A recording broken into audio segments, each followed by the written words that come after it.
Hello po, magandang hapon. Itutuloy ko po ulit ang pagtatanim sa aking mga halaman. Ito po ang aking pangalawang paborito, Ismaya ng pula. Tapos ito isa. Itong mga to ay paborito ko din po yan. Ito po yung sinabi ko na gusto ko. Itong halaman na to. Ito po, sige samahan niyo po ulit ako.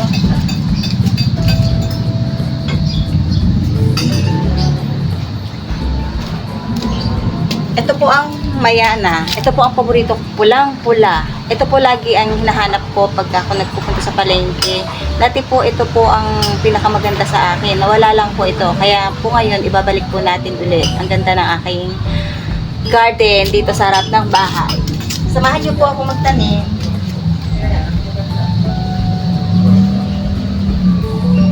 At susunod po ipapakita ko po sa inyo kung paano na po ito kaganda.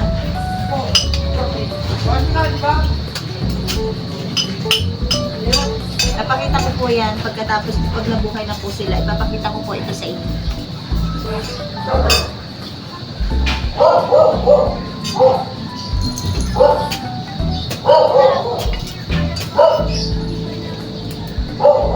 Ito po ang paborito gawain dati pa. Nag-pandemic po noon, Christmas lahat po marami yung halaman ko, kaya lang po yung iba po namatay din po sa sobrang init. Yung ibang mga nag-aalaga po ng mga halaman noon, hindi ito halaman po. Ako lang po yata ang natira dito.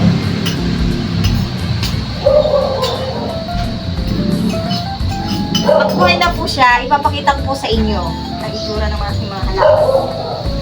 Ito pa po, violet na mayana. Itatanim ko din po ito.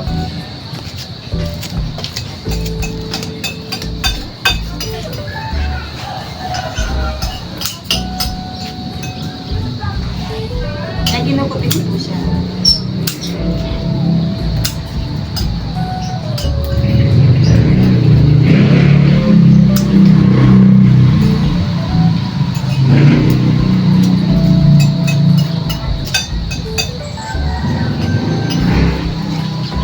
Sira-sira na po ang mga pasuko, kaya lang sayang din po ito, pwede pa rin po taniman.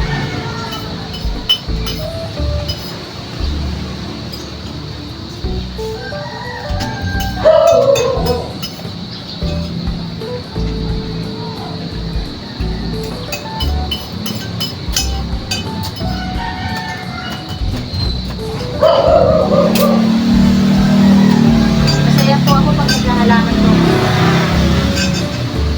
Pag naghahalaman po ako, masaya po ako. Ito na po ata ang buhay ko eh. Pangalawa lang po yung aking ginagawang pagsasayaw. Pero talagang mas gusto ko po ito. Kasi ito po talaga magandang gawain.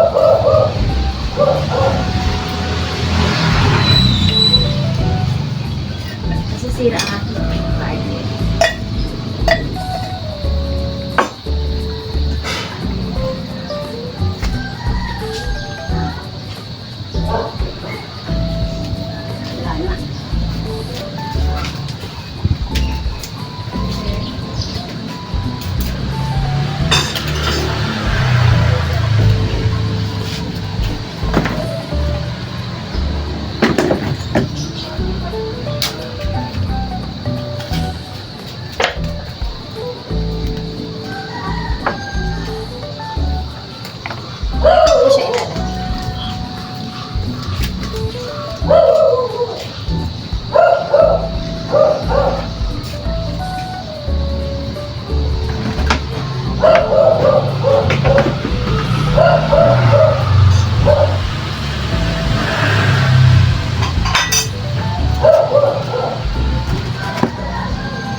Iba-iba po ang kulay ng mga mayani ko. Ito po ang iba.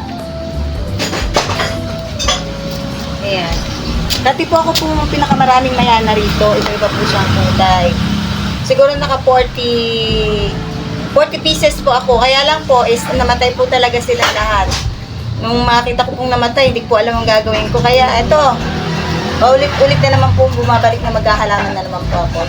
Thank you po. Papakita ko po pagka tumubo na po lahat sila, ipapakita ko po sa aking vlog sa susunod kung paano kaganda itong harap ng bahay ko pag tumubo po sila. Thank you po.